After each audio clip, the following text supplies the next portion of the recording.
Akala ko dati iniisip ko na yung paggawa and pagsusulat ng to-do list was just extra work. Hanggang dumating dun sa point na feeling ko yung utak ko sobrang loaded na to function. And then ito, maliit na notebook yung sumalba sa akin. Minsan ang dami nating gusto mangyari sa buhay pero marami kang task na kailangan unahin. Dun na nagiging overwhelming sa pakiramdam tapos minsan nagiging sabog-sabog na yung thoughts and ideas mo. Sinusubukan natin mahabol yung magandang lighting na galing sa labas kasi tag-ulan ngayon tapos it's around 3 PM na, medyo madilim na rin tsaka mukhang may padating na naman na pangalawang bagyo actually. For example, merong ang bagay na gusto gawin. Hindi siya ganun ka-importante pero wala lang, gustong-gusto mo lang talaga. And since meron kang ibang bagay na dapat mo unahin tapos loaded na rin yung utak mo, dumadating sa point na makakalimutan mo na siya. Para sa akin yun yung pinaka-worst na pakiramdam na parang pwede ko naman siya magawa later kaso nakalimutan ko.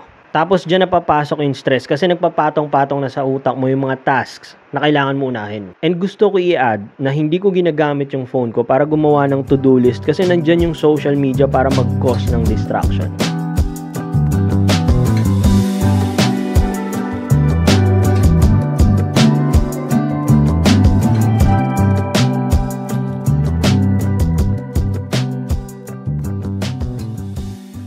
Actually, kung makikita nyo, nakasulat dito yung full sequence ng video. Wala siyang script, yung pagkakasunod-sunod lang ng shots like yung wide, medium, tsaka yung close-up. And besides, ayoko ng scripting sa mga videos na ginagawa ko kasi doon ko nararamdaman yung stiff or yung stiffness tsaka yung pagiging robotic. Tapos, doon sa kabilang page naman, nandun yung pinaka-realistic na to-do list ko na pwede kong magawa ngayong araw. Sobrang laking tulong sa akin ng pagsusulat ng notebook dun sa pag-organize at pagpaplano ng shots. Pati yung mga music videos and mga projects na ginawa ko nung past, lahat yun puro sinulat ko talaga. Yung tipo na bago mo palang i-execute yung mga plano bago kayo makarating dun sa lugar, alam mo na agad yung gagawin. Di ka nakakabahan tapos wala ka nang iisipin kasi lahat nandito na eh. Susundan mo na lang kung ano yung sinulat mo before. So ayun lang, lumalakas na yung ulan and kailangan natin umuwi.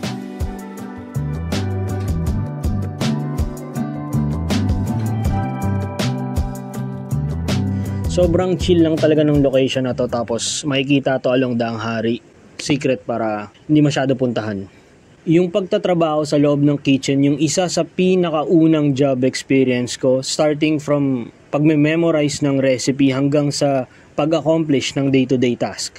Talagang information overload yun lalo kung baguhan ka pa lang tapos wala ka pang routine. Doon ko rin natutunan yung pagsusulat ng kahit simpleng task lang sa isang maliit na notebook na pwede mo dalhin kahit saan. Nung naging part ng routine ko yung pagsusulat sa notebook, instantly, gumaan yung trabaho, tapos mas naiintindihan ko na yung sistema and how it works. Sa paggawa ng to-do list, dalawang bagay lang yung lagi ko ino-consider. Number 1 is isulat na lahat ng task, kahit sobrang simple lang yan. Yung number 2 is be realistic, honest, and balanced lang. Huwag yung ilalagay nyo dyan like, gagawin ko lahat para mag-improve yung Pilipinas. Wala namang ganun. Kung ganung klaseng BS, wag nyo na isama yon. You have to make sure na balance lang siya and kaya siya gawin sa isang araw lang.